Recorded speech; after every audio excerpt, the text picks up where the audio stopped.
Meaning of ethanol. Ethanol. Ethanol. Ethanol.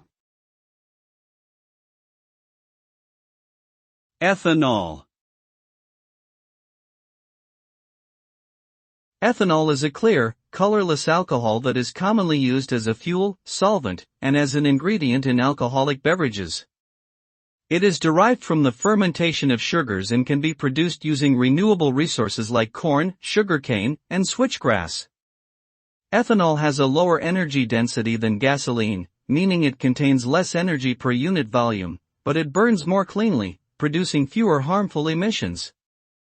As a fuel, ethanol is commonly blended with gasoline to create E10 or E15 gasoline blends, which are widely used in the United States and other countries.